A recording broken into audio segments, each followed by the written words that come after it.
And it goes on and talks about that. When you couple this with Ezekiel 38 and 39 and the prophecies in the book of Gad, which we'll talk about Sunday, it really creates a complete picture of some of the end-time prophecies. So it also talks about Germany's rise to power and Russia's part in end-time prophecy. So an amazing, amazing apocalypse. So again, we're looking at this and thinking this is pretty interesting. And we're wanting to go forward, and we see this other prophecy. And this is called the prophecy of the dragon nations of Arabia. And that's what we want to really look at today.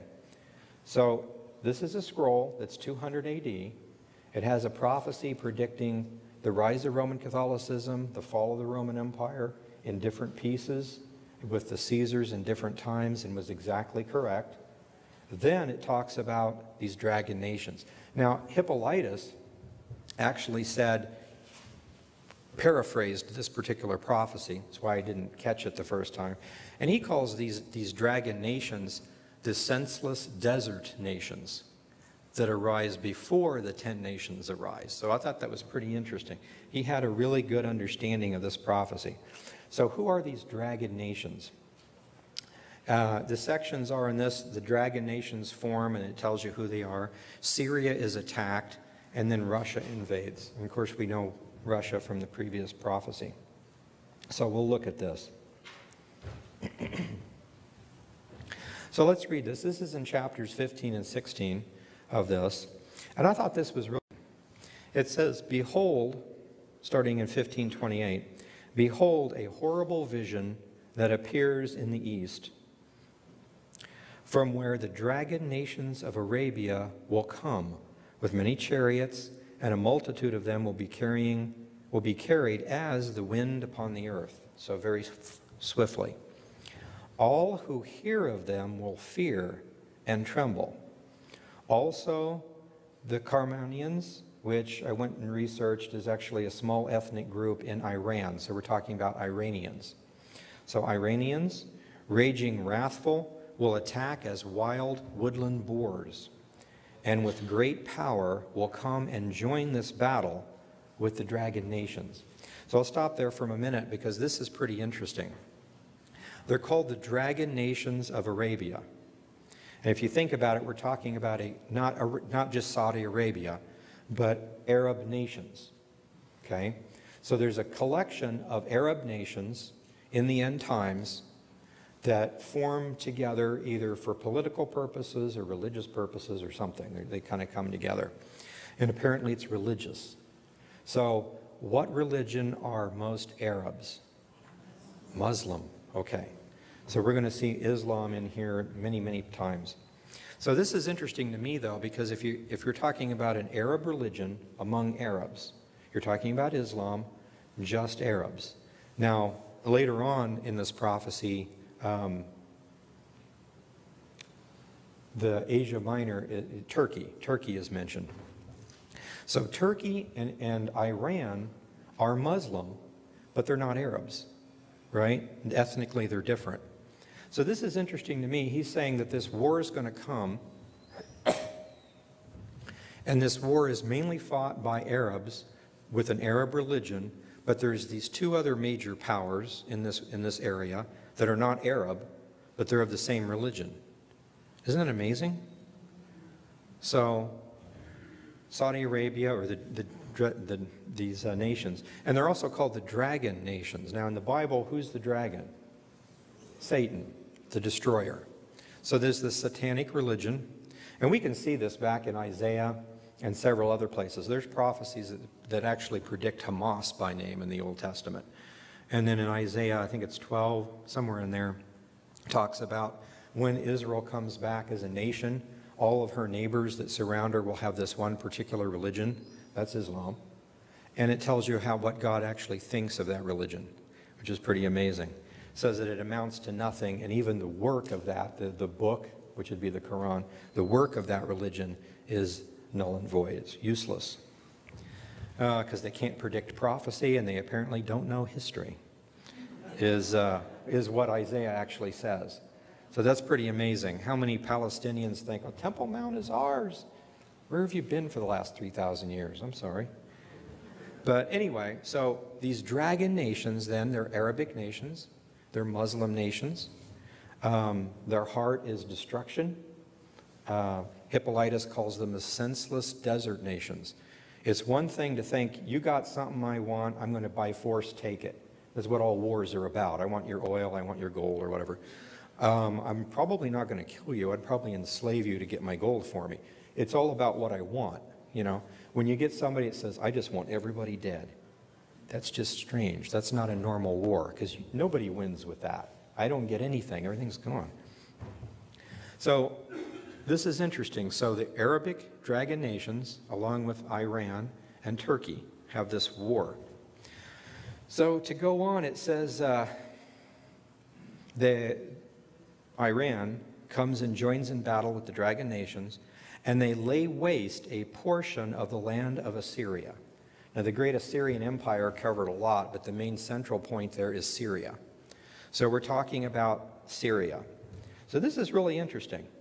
But when the dragon nations have the upper hand, now, let me stop for a second.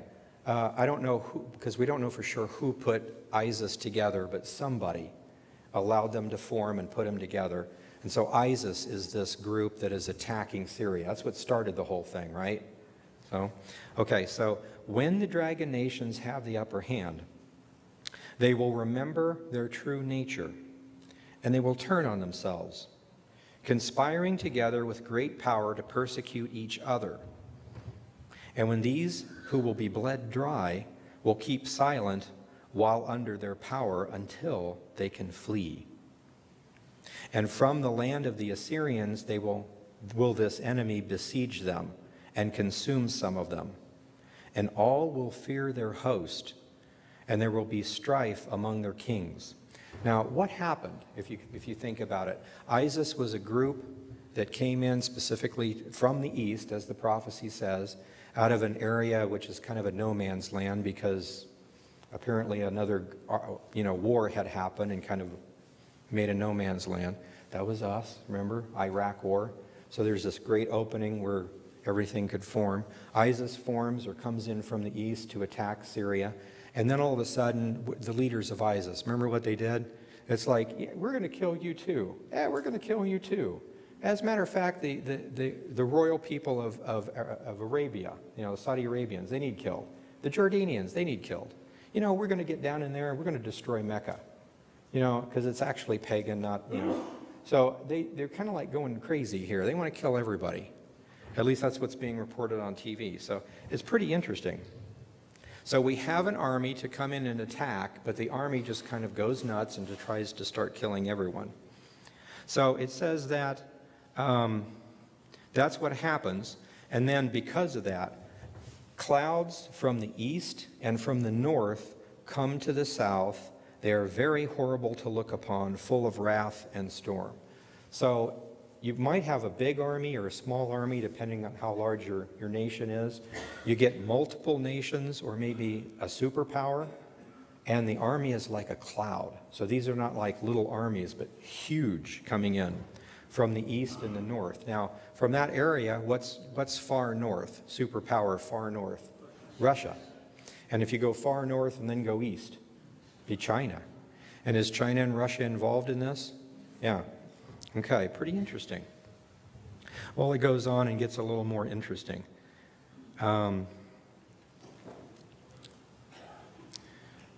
Verse 35 says, they'll smite one upon another, and they will smite down a great multitude of stars, religious factions, upon the earth, even their own star.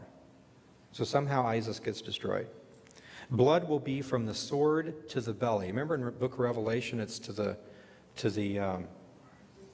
bridle of a horse, okay? And this is to the belly of a man. So it's basically saying this is a very, very horrible blood-shedding war. And there's not very many Christians left in the Middle East. And the dung of men to the camel's hamstring. That doesn't necessarily mean dung, but it's like dead bodies, parts. It's just a heap of bodies. Everybody's being killed. There will be great fearfulness and trembling upon the earth, and those that see this will be afraid and tremble. So let's kind of recap on this then. With this dragon nation prophecy, This is a group of people based out of Saudi Arabia, or Arabs, okay? They attack Syria, we see in verse 30. They attack from the east, verse 28. Iran joins in with this war with the dragon nations for the purpose of destroying Syria, verse 30. Part of Syria is completely laid waste, verse 30. And then Islam fragments and ISIS forms. We see that in verses 31 to 33. And from the east and the north, these storms, extremely large armies attack. So pretty interesting. So let's continue here and see kind of what happens. Then there will come other great storms from the south. What kind of a superpower could come from south of Russia? There's no superpower, but outside of China, United States, and Russia, what other kind of superpowers are there? There's only one I can think of. Well, Israel. Israel, as far as an army goes, I mean, it's amazing to me when Russia says we've put this newfangled thing out, nobody can get through here, and if you fly in here, we'll shoot you all down. Israel's like, yeah, right, yeah. You know, and then something happens, and everybody's poised, and Israel flies in, bombs their target, flies out, and there's no data, there's no radar, nobody knows what happened, it just happened. Like, with God behind Israel, I mean, I always read these prophecies and think, oh my gosh, how can Israel? And it's like, oh yeah, never mind. Yeah, it's going to be no problem. If Israel can't handle it, God can. Pretty amazing. And there's several other prophecies in several of the Dead Sea Scrolls that go along with these type of things. So pretty amazing. There's a specific prophecy about Iran attacking Israel at a certain point, and the outcome's pretty amazing. So anyway, let's continue with this. Strong winds arise from the east and will open it. So again, the war starts with an attack from the east on Syria. The cloud which he raised up in wrath and the star that moved to cause fear toward the east and west wind will be destroyed. Good. The great and mighty clouds will be puffed up full of wrath, and the star that they make, and the star that they may make all the earth afraid, and all them that dwell therein. They pour out over every high and eminent place a horrible star, or this horrible religion that forms. Now look at this. This is interesting, how they attack. Fire, hail, and flying swords. That's pretty cool. Now I can get my sword or dart and I can throw it at you, and then if you duck, I miss you. But it'd be cool to have a sword that I pull out and I throw at you, and then as you duck, it kind of follows you and gets you, okay? So what kind of a sword-like instrument that's an instrument of war follows you and hits its target? Heat-sinking missile or guided missile. Pretty interesting. So they have these things. And many waters and hail, flying swords, many waters and all the fields that may be full, and all the rivers with the abundance of great waters. They will break down the cities and the walls, the mountains and the hills, the trees of wood, the grass of the meadows and corn. So let's look at this. This is pretty interesting. So the storms. So staying in chapter 15, there's a north, south, and west storms that attack. Now we attacked for a while and are still doing some things in there. So that's pretty interesting. Again, it starts from the east. There is a wrathful cloud and the star, and they're both destroyed. And the war is waged with missiles. So at this point, if we stop and look at this thing and think about it, what we're being told is, putting it in modern terms, somebody created ISIS for the purpose of destroying Syria. And this may or may not have anything to do with Isaiah 17 with the destruction of Damascus, although that could very easily happen in this situation. Major parts of Damascus are in shambles now. But it ceases, notice what it says in Isaiah 17, it ceases of being a city because of what the children of Israel do. So that doesn't sound like they want to come and wipe out the city, but something happens, they're pulled into something, and because of something they do, it just happens. So that sounds like almost a retaliation type thing. Anyway, so it's, okay. So basically what we're being told here is then, ISIS forms, this great big war happens. Eventually, the big storm destroys the cloud and the star. So what we're being told is Russia eventually destroys ISIS. Yay. Except there's an extra clause in here that tells you not exactly. So apparently what happens, if I'm reading this right, ISIS is kind of sort of destroyed. Parts of it that remain, and of course there's always extreme Islamic sentiment that wants to attack and destroy, especially Christians and Jews. But apparently part of this, or part of what used to be ISIS at that point, infiltrates Russia and has something to do with pulling Russia down to attack Israel. So that might be 5 minutes later, it might be 20, 30 years later, but somehow it's connected. Because the prophecy goes on and talks about the 10 nations that come and destroy Babylon, and it gives us some extra clues about Babylon. It talks about Babylon being destroyed. The horrible star attacks and destroys Babylon. Babylon is desolated, and the remnant of Babylon serves this horrible star. But it does talk about Turkey specifically in chapter 15 and 16. I thought this was pretty interesting. Rather than reading the whole thing, we'll just kind of summarize it. In verse 46, it says that Turkey puts its hope in Babylon. This is amazing to me because you know how many, we're always trying to figure out who is Babylon. Or are there more than one? Is there a commercial Babylon and a religious Babylon? Or who, you know, where do we look for? Now, the book of Gad, the seer, gives us a really, really good clue. But whoever Babylon is at this point, it's not named in here, but it says that Turkey really likes Babylon. Pretty interesting. So that tells us one thing, Turkey's not Babylon. Turkey likes Babylon. The 10 nations are not Babylon because God puts it in their hearts to hate Babylon and to destroy it in the middle of the tribulation period. So Turkey decks its daughters with whoredom, according to verse 47, just like Babylon. It fornicates with the nations, just like Babylon. It receives the same plagues that Babylon does as punishment for what it does. It's very prideful, and it continues to kill Jews, specifically. That sounds Islamic, you know, it's, why kill Jews? I mean, just kill the people to get the gold, you know. And they're also drunk with the blood of believers. So it's making a difference here. There's Jews that are believers and some Jews that are probably not believers. And then there's believers. So in other words, this Turkey hates Christians and Jews. Now, I'm not saying they do right now. Don't get me wrong. I don't know who they are, who's running them. They may get better, worse. But when this thing happens, it's pretty interesting. They really like Babylon. They side with Babylon and hate Bible-believing Christians and Jews. So then it goes on and talks about the horrible star in Turkey. Turkey crosses the sea to help Babylon.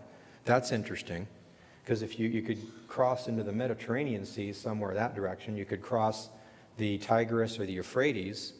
Those are like rivers, though not really seas. So just a clue to what we might be talking about. Turkey receives the plagues. The horrible star decimates Turkey, and the horrible star returns to destroy Babylon. And then there's 10 nations at this point. So this is interesting. It kind of, just like all the other prophets, I think it starts out in one place and kind of hops to the future.